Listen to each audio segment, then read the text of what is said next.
হামজা চৌধুরী যোগ হওয়ার পর বেড়েছে বাংলাদেশ জাতীয় ফুটবল দলের শক্তি, বেড়েছে বাংলাদেশের brand value.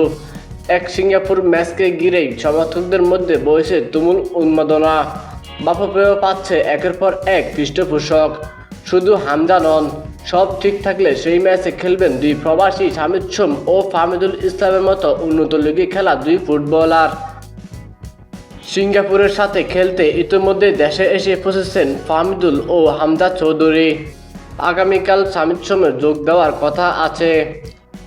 10 June Bangladesh Singapore match ঘিরে দেশে ফুটবলে উৎসবের আমেজ, তৈরি হয়েছে নবজাগরণ। 10 জুন সিঙ্গাপুরের ম্যাচের আগে 4 জুন ভুটানের বিপক্ষে একটি প্রস্তুতি ম্যাচ খেলবে বাংলাদেশ।